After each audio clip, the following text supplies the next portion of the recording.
Norėčiau pradėti nuo tokio klausimo, kaip jūs sugalvojot nuo disertacijos temos peršokti į knygos rašymą? Koks tai buvo kelias? Natūralu turbūt, kad norėjusi pabaigti, ką pradėjau. Vis dėlto disertacija yra disertacija, tai yra mokslinio teksto žanras, ten taip lengvai neparašysi, reikia atsakyti tam tikrus klausimus ir yra tam tikri žanro reikalavimai. Bet norėjusi to darbo nepamesti ir kalbėti ir tą tyrimą pristatyti plačiai visuomeniai. Šiek tiek išplečiant, šiek tiek papildant, pridedant to, ko disertacijoje nenagrinėjau. Ieškojau įvairių variantų, buvo mintis rašyti apie Turniškių kvartalą, kaip tokį, ne patį kvartalą, bet kas per žmonės ten gyveno. Turniškės ir dabar asocijuosi su tokio valdžios. Reiškia, tai valdžia gyvena, jie bendrauja, kažkokie santykiai formuojasi, bet po to supratau, kad ten neatsiskleistų taip kaip kitą kažkokį žanrą ar kitą temą pasirinkus, nes ten gyveno visi, tai tada ten, reiškia, ir pagal pareigas, tai tiksliau net negyveno, vasarojo.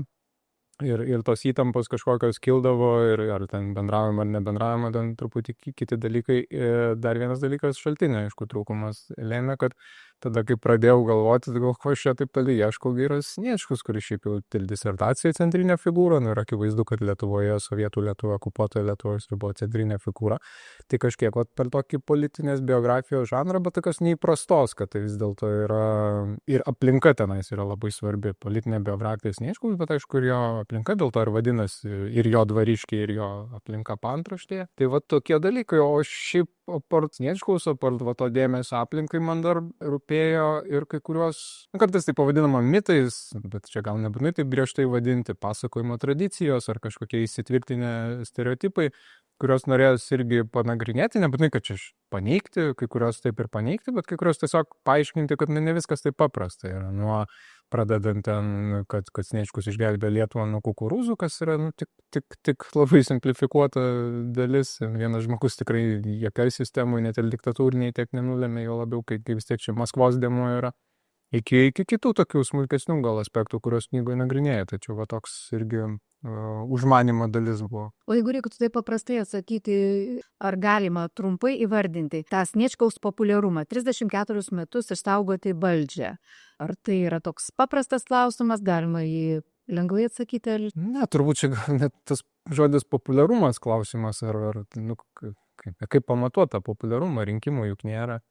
Ko mes tada matuosime populiarumą, kad ten laidotuvėse susirinko tūkstančiai žmonių, tai vieni ten atėjo, nes iš tikrųjų gerbė, kiti atėjo, nes smalsavo, treti atėjo, nes jautėsi privalą ateiti, ketvirti gal atvesdinti buvo, sakykime, taip ten jaunimas su tautiniais rūbais ir panašiai. Tai toks truputį nėra kaip pamatuoti, tai sunku tą pasakyti. Iš kitos pusės nesinori pasakyti, kad buvo neturėjo kažkokio tokio, sakykime, ar pagarbos, ar net ir to paties populiarumo. Šiandien bei ten tikrai jo buvo, nes jo tokie būdo bruožai, tai nebuvo labai charizmatiška asmenybė, bet turėjo charizmos, ypač kai bendraudavo su žmonėmis, taip betarpiškai bendraudavo, mėgdavo bendrauti, tai nebuvo tokio kabinetinio tipo vadovas, kaip sovietmečiu buvo tokias terminas, kabinetinio tipo vadovas. Tai bet kai lygini Griškevičių su Sniečkumi, labai pasimato tie skirtumai. Ir aišku, tu tada bendraudamas, važiuodamas, tas betarpiškumas, plus, ir kažkokie kiti galbūt būdai. Man senelis yra pasakas, sovietmečių dirbo tiesiog statybininku ir dirbo prie sporto rūmų statybų. Ir buvo tas vadinamasis subotnikas, šeštinė talka ir valdžia buvo atėjusi padėti prie statybų ir sako, senelis, šiaip jau tremtinys, grįžęs iš tremties, viršuje ten kažką tai tvarkosi dirbo, pačioj Sniečkus ten nešioja kažkokius tai dalykus. Jis sako, ten kas ten rūpėjo, kad aš ten tremtinys ar kažkokių piktų gal keismų turėčiau, nei ką jis. Tai gal tas betarpiškumas darė, kad tam tikrą įspūdį ir tada toks šioks toks populiarumas. Visada yra populiaresni tie politikai, kurie šiaip yra arti žmonių. Ypač tuo metu, kai dar nėra tos žiniasklaidos ar socialinių tinklų. Fenomenas yra tai, kad 34 metus išbuvo valdžioje. 33. Tai kaip paaiškinti šitą reiškinį? Čia jau matyt reikia daugiau savybių, ne tik būti charizmatišku. Taip, čia nebejotinai. Turbūt pagrindinis dalykas, tai aišku tai, kad ir čia nėra vien Sniečkaus nuopelnas, nes čia prie to prisideda viskas. Skaitant aplinkai, skaitant bet kurį žmogų, kuris tuo metu dirbo, tai kalbu apie tai, kad vis dėlto tas užduotis, kurias Maskva kėlė Sniečkui ir visai Sovietų Lietuvos nomenklatūrai ir apskritai Sovietų Lietuvai kaip respublikai, kaip okupuotai teritorijai, buvo vykdomos. Tai pirmiausia, tai yra sovietizuoti, unifikuoti ir paversti panašiai kitas Sovietų respublikas ir kuo toliau to vis labiau panašia, tai tada vykdyti kolektyvizaciją, tada vykdyti industrializaciją ir ten kiti dalykai, kurie jau unikaliai Lietuvai gal, nebūtinai unikaliai, bet Lietuvoje tikrai labai aiškiai matėsi, taigi ginkluoto pogrindžio, partizaninio karo numalšinimas ir panašus dalykai. Ir visus tus dalykus iš esmės Sniečkus vadovas ir jo aplinka vykdė. Ūkio rezultatai buvo neblogi ir gerėjantis, sakykime, ten bendram Sovietų Sąjungos kontekste Sovietų Lietuva, sakykime, tokia į viršūnėlę, čia aišku nereikia manyti, kad čia vien tik Sovietų Lietuvos nuopelnas, nes vis dėlto buvo daug kas paveldėta ir iš tarpukario Lietuvos, tai nebuvo šalis, nors nebuvo taip industrializuota kaip Latvija ir Estija. Bet vis dėlto šiek tiek buvo, žmonių darbštumas ir visi kiti dalykai, tai prisidėjo. Tai šitas dalykas vis dėlto, jeigu būtų blogi ūkio rezultatai, būtų nerami respublika, nebūtų užgniaužtas partizaninis pasipriešinimas, galų gale nebūtų, aišku, tas neginkluotas pasipriešinimas buvo, bet jis gana toks, sakykime, neįtin skaitlingas, jis skaitlingesnis tapo jau po Sniečkaus mirties arba jo gyvenimo galą. Tai jeigu to nebūtų, tai turbūt būtų keliamas klausimas apie jo pakeitimą. Kitas aspektas, tais momentais, kai iškildavo klausimas apie jo pakeitimą, čia ypač Chruščiovo valdymo metu, tai tada suvaidino galbūt kiti dalykai, čia labiau plaukiantis iš paties Sniečkaus, tai yra sugebėjimas jo vis dėlto telkti aplinką ir tos aplinkos parama. Ir dar vienas aspektas, kurį aš iškeliu, tai yra, ką aš pavadinu moderavimu, čia gal taip kartais skambiai gali nuskambėti, bet ta prasme, kad buvo sugebėta išlaviruoti tarp skirtingų interesų. Vis dėlto nomenklatūra buvo nevienalytis organizmas, jie turėjo skirtingus interesus, nes jie visi turėjo dirbti savo darbą ir turėjo rodyti rezultatus. Tai statybininkai norėjo savo sektorių finansų, aš čia taip supaprastinu, žemės ūkio, sektorius norėjo savo finansų, ten tada pramonė tai vėlgi dalinasi, tai ten chemija, tai ten baldų pramonė, visą tai kažkaip tai konkuruoja dėl asignavimų, dėl finansų, dėl visų kitų dalykų. Ir tada visur čia reikia sumoderuoti.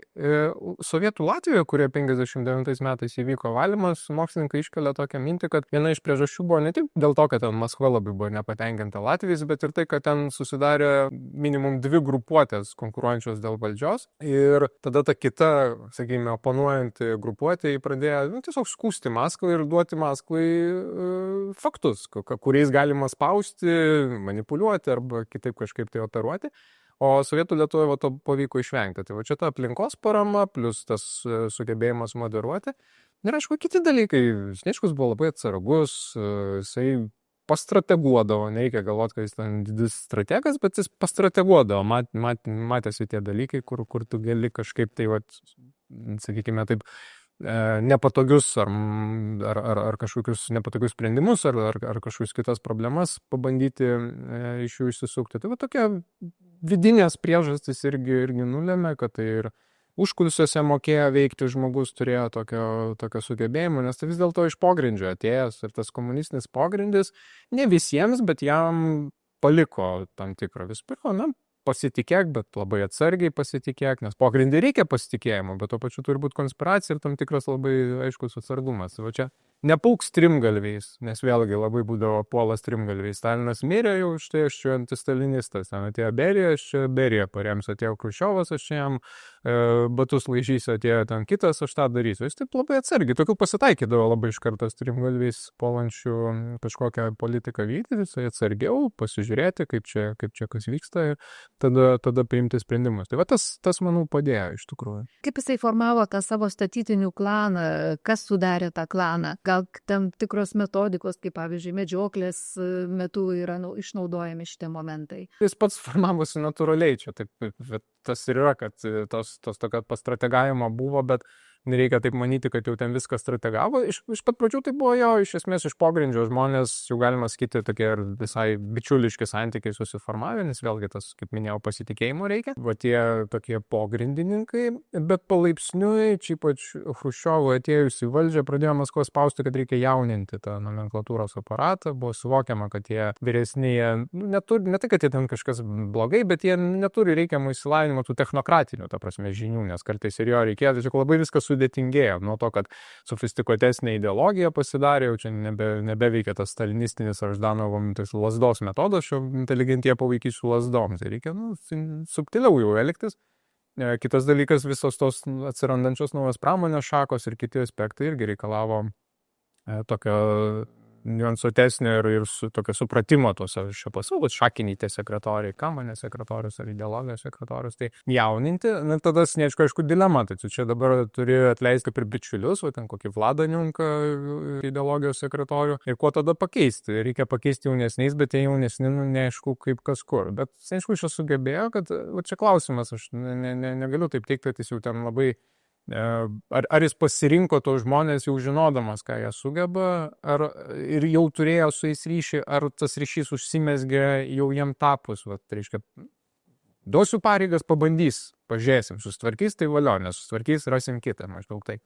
Nes su tais jaunesniais, pavyzdžiui, Ringaudu Songaila, kuris tapo sekretoriumi žemės ūkiui, arba jis buvo 33 metų, kai tapo, tai Jurijus Sniečkus ten beveik 20 metų skirtumas, tai toks tikrai visos kartos skirtumas, net daugiau negu 20, apie 30 metų skirtumas. Tada atėjo toks Pranas Mišutis, jam beros 31 buvo, kai jis tapo ideologijos skyriaus vedėjas. Ir su visais jais, su tais tokiais jaunesniais, pradėjo Sniečkus ir medžioti, ir į artimą ratą įsileisti, ir šaltinių liudijančių, kad ir naujus metus šventė, reiškia, tokiam jau iš darbinio pereidavo į kažkokį asmeninį bendravimą.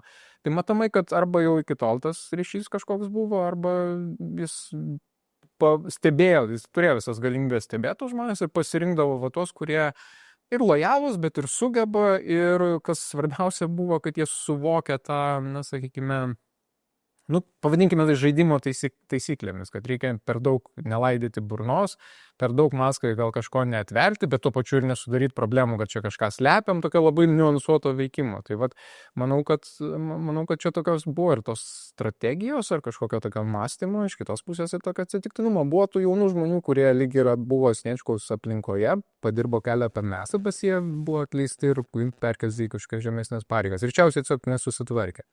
Tai čia vėlgi buvo tokios, sakykime, taip atsitiktinumo. Bet tai, kad Songaila, Mišutis, kai kurie kiti pateko į tą artimą aplinką, nors visiškai ir hierarchinis skirtumas, ir didžiulis amžiaus skirtumas, medžiojo, ir, pavyzdžiui, Songaila tai tapo tikrai net, aš pavadinčiau, bičiuliu. Jisai sprendė ir padėjo organizuoti pačias medžioklės.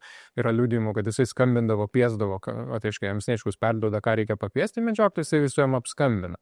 Jisai tam patarė, ką kviesti, ko nekviesti, reiškia, tokia labai, plus nuotraukose, Songaila labai daug, kur tiesiog matome nuotraukose apie keliones ar kažkur kitur lydys.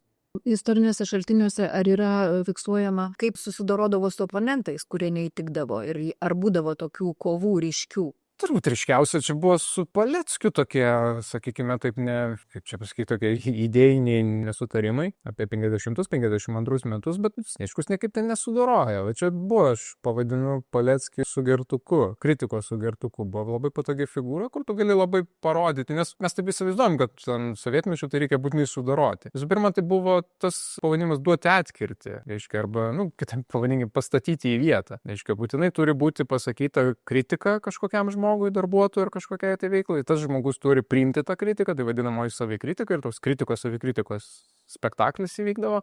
Ir tada kaip ir viskas gali judėti toliau. Svarbu, kad tas žmogus pripažįsta kritiką, priima tas žaidimo taisyklės. Tai Sniečkus parodydavo, kad jis suvokia kažkokias problemas, jis jas kritikuoja, jis jam nenulaidžiauja, jis neužsimerkia. Ir tai buvo gana, toks geras, sakykime, žaidimas. Ar Paleckas tą suvokė, čia sunkiau pasakyti. Manau, jisai buvo gal ir nuoširdžiai supykęs dėl tos kritikos ir tikrai ten santykiai nebuvo labai tarp jų geri. Tai tas momentas iš kitos pusės yra toks atvejis, kai Chruščiovmečiu vis dėlto Sniečkui buvo ruošiama pamaina. Aš taip linkęs manyti čia ir šaltiniai tą rodo, ir pasakojimai tą rodo. Buvo toks Jonas Novickas. šiaip jau nelabai ten aukštas pareigas Lietuvoje ėjęs, bet patekęs į Maskvą ir visai svarbų skyrių, kas jau liudija, kad galėjo ten būti ruošiamas, nes tokia darbo patirties Maskvoje, patirtis Maskvoje darbo, ypač tame skyriuje centro komiteto, tai buvo toks vienas iš kelių į aukštą postą Respublikoje. Ir jisai po metų darbo Maskvoje buvo atsiųstas į Vilnių į centro komitetą į labai svarbias pareigas, partinių organų skyriaus vedėjas, tai tas, kuris visus tos kadrų reikalus prižiūri.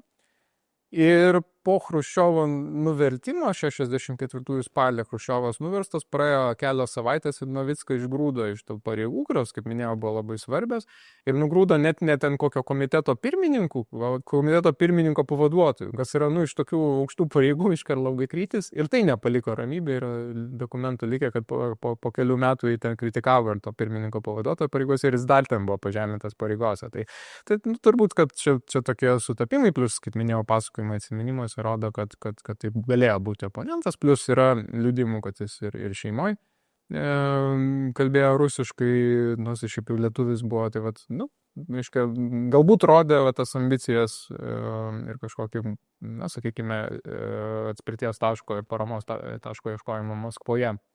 Tai taip nebuvo vengiama pasielgti, jeigu reikėjo. O kada prasideda Sniečkaus kulto kūrimas? Ar jam dar gyvam estant, ar kaip tik sustiprėja po jo mirties? Prasideda kažkokia idealizacija, populiarizacija? Gyvam esant, šiaip jis turėjo tokią kuklumą, kurio, kaip čia pasakyti, pavyzdžiui, tas šeimininkas, kad pateko, aišku, į knygos kaip pavadinimą, bet jis yra liudijimų, kad nemėgo būti vadinama šeimininku, nes, aišku, tai ir pavojinga šiek tiek buvo, nes jeigu čia pasklistų, kad čia šeimininkas ir tu tam pritari, tai čia ir Maskvoje ten galėtų, ir kitur, čia kažkaip per dabar šeimininkai partija, čia šeimininkas, o ne kažkas, tai čia tokio kulto negalėjo būti, bet aš manau, kad jis ir to kuklumo šiek tiek tokio turėjo. Iš kitos pusės, aišku, didžiavosi tais pasiekimais ir tai ne vienas šaltinis liudija, tai čia tas kuklumas toksai sąlyginis. Šiaip jau po mirties turbūt tas labiausiai, nes vienas dalykas tai buvo įprastas Sovietų Sąjungoje tokius dalykus daryti, tokius kultus kurti, arba pagerbti tuos ypač po mirties.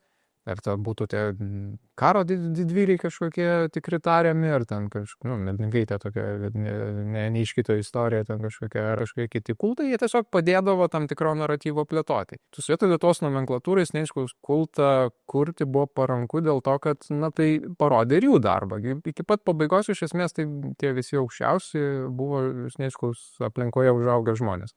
Griškevičius nebuvo itin artimas, bet čia turbūt dėl to, kad jisai ir gal ir asmenės būdo savybės toks uždarokas žmogus, bet vis tiek buvo Sniečkaus atrastas ir tas pareigas, beje, po Novicko Griškevičius perėmė tas pareigas, tai irgi rodo, kad kažkoks tas, jau kai galėjo, tai Sniečkaus, aišku, būtų parinkęs žmogų, kuris jau parankesnis ir patikimesnis buvo, tai Griškevičius buvo iš jo aplinkos, Songaila, kaip minėjau, iš jo aplinkos, Brazauskas ne visai, bet iš Sniečkaus artimo žmogaus Drobnio aplinkos, vis tiek jie visi buvo iš ten pat, tai jiem palaikyti tą kultą ar tokie, sakykime, tuos pasiekimus, tai buvo to pačiu ir jų, ir Respublikos kažkokių laimėjimų palaikymas. Tai tas kultas vėl, čia aišku, reiktų tirti, kiek jis ten, aš taip specialiai netyriau, ką reiškia tas kultas ir kokiais ten būdais buvo kuriamas, bet, pavyzdžiui, ir laivas pavadintas, miestas pavadintas, Politechnikos institutas pavadintas ir taip toliau. Tai jau yra nemažai, kaip sakyti, miestais tikrai ne visų žmonių,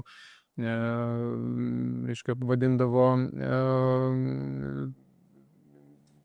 pavardėmis miestus vadindavo tikrai toli gražu ne visų žmonių, ypač jau to vėlyvojo sovietmečiu. Ten Brežnevsko aš nežinau, ar buvo, abejoju kažkaip tai va. Tai čia šitie turbūt kulto kūrimo aspektai yra ir šiaip jau chrestomatiniai yra 1989 metais tuometinio centro komiteto pirmojo sekretoriaus Brazausko ištepta frazė, kai jis sakė, kad tom tragiškom Respublikai dienomis Sniečkus, Šumauskas, ten ir kiti padarė daugiausiai, ką galima. Tai net 89 metai vis dar, ar iš, nežinau, politinių sumetimų ar iš nežinojimo stengiamasi pasakyti, kad Sniečkus čia teigiama figūra, tai net tuo metu. Man tai įdomu pasmalsauti tas epizodas su Trakų pilies atstatymu, iš tikrųjų koks buvo Sniečkaus vaidmuo. Ar čia jo iniciatyva buvo pasipriešinta ir norėta atkurti istorinį paveldą? Tai atsakyti, ar čia Sniečkaus iniciatyva buvo, šiaip jau trūksta šaltinių, bet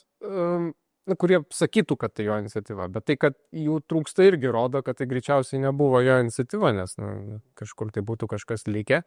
Tas ir jo užrašai vis dėlto yra ir kažkiek kiti dokumentai, kurie galėtų liudyti, paskui atsiminimų yra labai daug, bet jis palaikė tą, čia tas akivaizdu.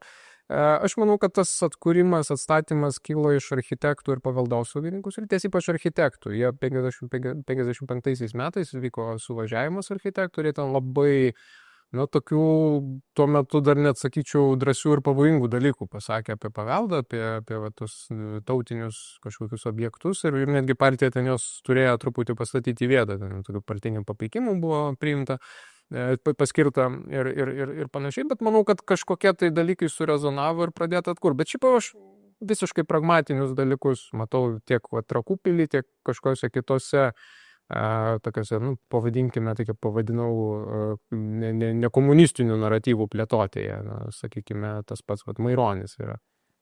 Turbūt daug kas nustebtų, kad ten ir Lietuva brangiai Maironio buvo ne tik, kad nedraudžiama, bet ir tapęs tokiu neoficialiu Lietuvos himnu ir per dainų šventės giedama. 62 metais buvo minimas Maironio 100-osios metinės, tas pats buvo su Kudirka, buvo paminėtos jo metinės Kudirkos naumiestį, tai aišku, ne Vilniuje Kudirkos naumiestį, tai rodo irgi tokį, sakykime, gal svarbos sumenkinimą, bet čia tie pragmatiniai sumetimai tai labai gerai pasimato per vieną Sniečkaus jau tokia labai gerai žinoma šiaip jau frazė, kurią jis pasakė pokalbėje su sovietų Lietuvos rašytojais. Reikia tai padaryti, kad Maironis irgi tarnautų mums, jeigu netinka. Tai reiškia, kad Maironio asmenybė, jo biografija, jo kūryba turi rodyti ir tarnauti mums, tai kam, tai komunistams sovietinės Lietuvos. Toj pačioj kalboje jis ten pasakė tokias frazes kaip socialistinės Lietuvos naudai, kad reiškia, naudinga būtų su sovietiniai Lietuvai ir taip toliau ir taip toliau. Tai reiškia, jisai suvokia, kad tie dalykai turi būti naudingi ir tada, tu, kaip sakyt, tiek partizaninio karo metu, tiek ir vėliau, tiek ir išeivijoje nuolatos buvo tam tikra, pavadinkime, antisovietinė propaganda, arba tiesiog, reiškia, pasipriešinimas sovietams ir kažkoks Lietuvos okupacijos klausimo kelimas ir kiti dalykai, ir tai buvo opu. Nes tai tarptautinės bendruomenės buvo matoma tiek jungtinėse valstybėse, ypač jungtinių valstybių išeivija, lietuvių išeivija, gausi išeivija buvo labai, reiškia, balsingi, girdimi valstybių politikoje. Čia Kersteno komitetas 53 metais, kur beje Sniečkaus brolis liudija ir kalbėjo, jis irgi ten nuskambėjo per pasaulį, plus radio bangomis tai grįždavo į Lietuvą ir lietuviai kažkiek klausė, nežinom kiek, bet kažkiek klausė tų radio bangų, Laisvosios Europos, Radio Amerikos balso. Tai buvo nemalonu ir pavojinga. Ir kaip tada su tuo kovoti, tai parodyti. Žiūrėkit, ką jūs čia pasakojat, kad čia Lietuvoje kultūra kažkaip tai yra neįgiama, rusinama. Žiūrėkit, Maironio 100-metį paminėjom. Žiūrėkit, Trakų pilį atstatėm. Žiūrėkit, čia išleidome ten Maironio plokštelę su, reiškia, deklamuojamom jo eilėm. Ten išleidome Kudirkos kažkokių raštų rinktinę. Kad tai buvo kupiruota ir kad ten atrenkami tik tai tie eilėraščiai, kurie nepavojingi politiškai, kur neminima valstybė, Lietuva minima, bet ne valstybė.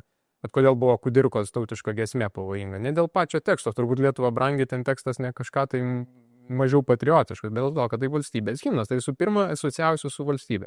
Tai viskas, kas asocijuosi su Lietuvos valstybė, ta nepriklausoma Lietuvos valstybė, buvo draudžiama, eliminuojama ir visai kaip stengiamasi patraukti. Tai, kas buvo tokia tautinė naratyva arba tiesiog tautiškumo kažkokie elementai, visą tai galima naudoti. Ir čia, pavyzdžiui, kai kas stebisi, ten Perlojoje stovėjo Vytauto paminklas, ar ne? Ten bandė jį nugriauti, bet nenugriovė. Galų galiai jisai stovėjo. Tada Žalgirio krepšinio klubas, Žalgirio, ten net partizanų, sovietinių partizanų Žalgirio būrys buvo. Trakų pilis atstatoma. Bet tai pasižiūrėkime, kas slypi už Žalgirio, kas slypi už Vytauto. Tai čiagi yra galima tą naratyvą ir puikiai tai buvo panaudojama. Kova prieš vokiečius. Labai supaprastintai, ką tai pasibaigęs Antrasis pasaulinis karas, amžina kova prieš vokiečius, amžina kova prieš vakarų intervenciją, būtent vakarų, ir amžina kova prieš kryžių, prieš bažnyčią, nes kryžiuočiai. Ir dar brolybė su slavais, nes Smolensko pulkai, kurie Žalgirio mūšį šiokį tokį vaidmenį atliko. Tai čia tu gali panaudoti, ir Trakų pilis yra simbolis, ji viena iš nedaugelio ar vienintelė gal, kuri nebuvo užimta kryžiuočių. Tai tas tinka, tai muziejinė erdvė puikiai tinkanti, plus tie dalykai, kad mes parodome, kad rūpinamės Lietuvos kultūrą. Tai Man atrodo, čia yra pakankamai lengvai suprantama ir paaiškinama pragmatiškai. Galbūt ten kažkokių sentimentų tam turėta, bet tai visiškas toksai, kaip sakyti, labai sentimentalus tik tai požiūris. Jokių būdų ne valstybinis ir jokių būdų ne valstybinio patriotizmo rūpesčių, kad man čia labai rūpi ta istorija. Čia vis tiek daugiau reikia žiūrėti tai pragmatiniais momentais ir paties Sniečkaus kalbos. Tai irgi rodo, kad jam ta pragmatika nesvetima buvo. Jūs, kadangi įsigilinot vis tik tai, kokie tie mitai arba kokie tie naratyvai, yra neverti egzistuoti ir norėtųsi paneigti. Turbūt, vėlgi, kiekvienam mite kažkokia krislas tiesos yra, čia taip irgi nepasakysi. Tiesiog, kad ką aš berašydamas, betyrinėdamas ir net bemastydamas jau po knygos išleidimo supratau, tai kad, aišku, yra labai simplifikuojama. Mes, natūralu, kad linkiam mąstyti per vienos asmenimus, tai patogiau yra. Net ir dabar valdžia kalta, ar ne, ten tas kaltas, anas kaltas. Visada toks yra, visi kalti, tik ne aš pats, arba visi, reiškia, kažkoks asmuo padarė, jisai geras.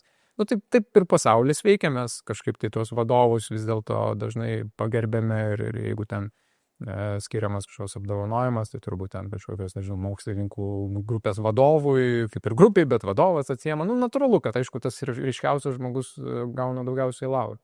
Bet šiaip jau yra viskas sudėtingiau ir tam tikri, pavyzdžiui, dažnai labai akcentuojama, kad Sniečkus išgelbėjo Lietuvą nuo rusakalbio, kad čia jų tiek nėra kaip Latvija ir Estija. Bet čia reikia labai plačiai žiūrėti, čia negalite pasakyti, kad vienas Sniečkus tiek nulėmė. Jeigu vienas žmogus tiek lemtų, tai čia galėjo padaryti tada daug daugiau. Ir joks diktatorius, net ir nei Stalinas, nei Hitleris nelėmė vienas be aplinkos. Bet taip, jisai nusprendžia, kokia politika turi būti, arba ją maišo. Čia diktatoriam labai būdinga, kad sumaišyti tas kortų kaladės ir žaidimo taisyklės, bet vykdymą politikos jisai savo parankiniams paveda. Ir šalia Hitlerio buvo ir Himmleris, ir Gebelsas, ir kiti, šalia Stalino buvo tas pats Chruščiovas, Molotovas, Kadanovičius, ir be jų neįmanoma buvo padaryti dalykų, jie buvo labai svarbus žmonės. Tai čia irgi reikia žiūrėti kompleksiškai. Grįžtant prie to rusakalbių, tai sakykime, Latvijoje jau XIX amžiuje buvo didesnė migracija, dėl kad tai buvo visiškai kitokia struktūra, ten buvo plėtojama pramonė. Lietuvai nebuvo plėtojama dėl bausmės už antrąjį sukilimą. Čia nebuvo tiek investuojama, kiek buvo investuojama į Rygą, net į Taliną. Ten susiformavo darbininkų klasė, ten ir lietuviai emigruodavo, Ryga buvo didelis miestas ir ten žymiai turtingesnis, net dabar matome architektūrą, Secesijinė, Rygoje yra daug gražesnė negu Vilniuje, būtent dėl to, kad ten buvo turtingesni žmonės, jie galėjo leisti savo tą pastatyti. Tai ten rusakalbių jau buvo daugiau, tada jų tarpukarių buvo daugiau. Ką tai lėmė? Kad susiformuoja tam tikra kultūrinė erdvė, kur yra tiesiog rusakalbių paslaugos nuo kultūros iki tiesiog paskui darželiai, mokyklos ir visi kiti dalykai. Ten giminaičiai tolimesni arba giminės artimesni yra, tada tu galbūt ten nori kraustytis, tada pradeda kraustytis ir atvykti, reiškia, kiti, jie prišaukia akivaizdžiai ir neakivaizdžiai, reiškia, savo kažkokius bičiulius, draugus. Tada įsijungia visokie sovietiniai dalykai, kad daug kas buvo koncentruojama Rygoje ir ten vėlgi formavosi tokia terpė, kur galima veikti ir kartu pradėjo trūkti tos darbo jėgos. Tada vėlgi partizaninio karo mes nesam įvertinę, kiek tai lėmė, kad ta pradinė, nes, pavyzdžiui, 45-46 metais į Rygą ir į Latviją yra labai didelė imigracija, Lietuva žymiai mažesnė. Klausimas, kiek čia lėmė tada ir partizaninis karas, kiek apie jį žinojo kažkas, tai Rusijos ten provincijoje ar toj pačioje Maskvoje, kiek tai nulemdavo apsisprendimą nevykti, nes vėlgi miestuose nelabai to partizaninio karo vyko, bet čia 22 metų situacija labai gerai parodo, kokia žmogaus psichologija yra, kai prasidėjo karas Ukrainoje ir 1000 kilometrų nuo Lietuvos ir kaip sumažėjo į Baltijos šalis vykstančių turistų skaičiai.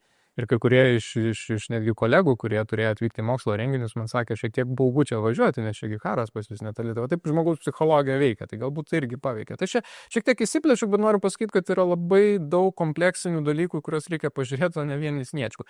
Ir aišku, nomenklatūros tam tikra veikla arba apskritai tai, kas buvo Sovietų Sąjungos, tam tikri dalykai, tai yra zonavimas ir planavimas, kur kokius fabrikus ir kokias gamybinės šakas dėstyti, irgi prie to prisidėjo. Tai, pavyzdžiui, Lietuvoje ta pramonė buvo išdėstyta pakankamai, sakykime, racionaliau negu Latvija, Estija, tai yra nesutraukta į 1-2 miestus, bet padalinta plačiau, tai kažkiek tai nulėmė, kad tada tos vietinės darbo jėgos užteko ir be to galbūt rusakalbiai nenorėjo ten kraustytis į kokį nors fabriką, tarkime, į Mažeikių naftos perdirbimo gamyklą, nes tai yra, tiek provincija, nors ten rusakalbių kažkiek atvyko. Tai vat, čia reikia labai kompleksiškai žiūrėti, bet iš kitos pusės tas planas išdėliojimo, tas zonavimas vadinamas, kuris kartais priskiriamas kaip nomenklatūros nuopelnas, kad mes turime tokius regioninius centrus kaip Utena, Alytų, kurie sovietmečiu labai išaugo.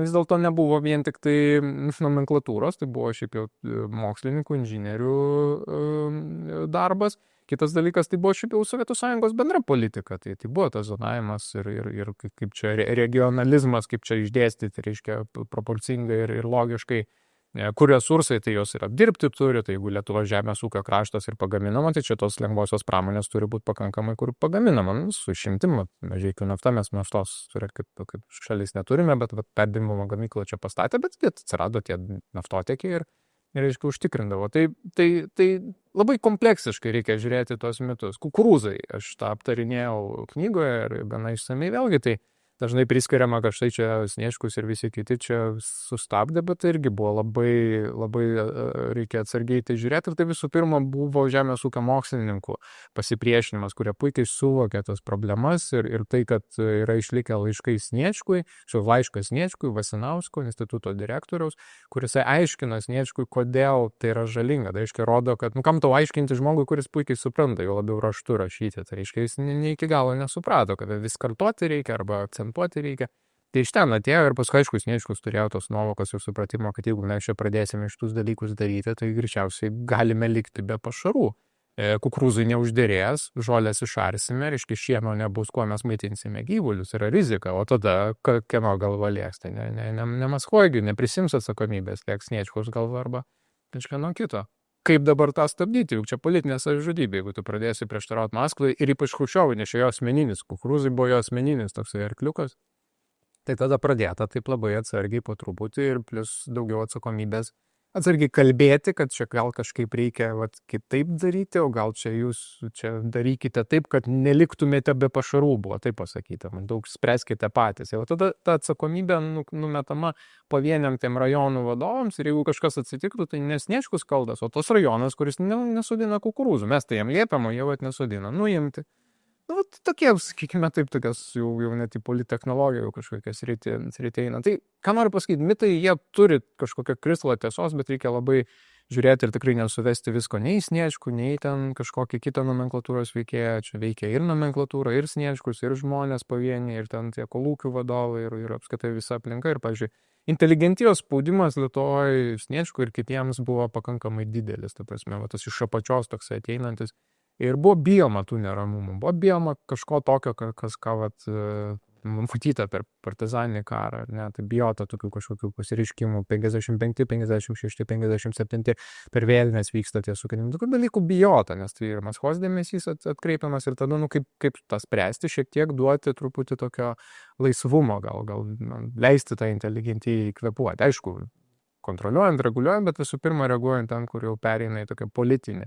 Valstybė, politinis kažkoks veikimas, visi kiti dalykai čia negalima, kaip ten kažkokie tautiniai, kažkokie tiesiog kultūriniai dalykai, tai tebūnie. Na ir paskutinį fenomeną aptarkime, vis dėlto Sniečkus jau yra istorija, bet jo tas formatas šeimininko dvariškių yra išlikęs iki šių dienų. Ir žmonėse tai yra, negaliu sakyti, kad klesti, bet tai yra priimtina forma. Jūs turite omeny, kad Sniečkus kad vienas kitą globoja, užtaria. Kad dabartiniai politikoje. Taip, dabartinėje politikoje. Ar čia bendražmogiški dalykai, ar čia irgi nesusijęs su istoriniu kažkokiu tai laikotarpiu?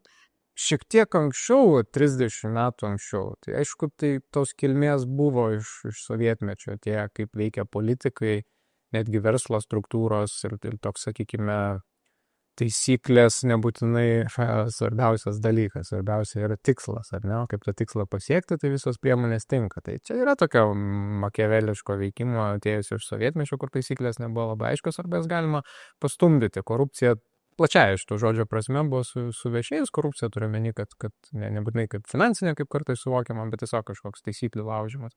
Tai galbūt, maišiagalos tas susitarimas, kurį prezidentas Brazauskas medžioklėje pasirašė su Latvijos prezidentu, kuris keitė Lietuvos sieną jūrinę ne Lietuvos naudai, ten turbūt ne iš pikto, bet neįsigilinus, pagavo tokioj medžioklį, visą kitą, bet tai rodo, kad vienas dalykas medžioklėje tokie dalykai gali būti sprendžiami, net nesigilinant ir tai po to sukėlė tokį skandalą ir prezidentas turėjo atšaukti savo parašą ir tokį netgi diplomatinį konfliktą ir sienos jūrinės beje klausimas iki šiol neįspręstas. Lyg ir yra tų apraiškų.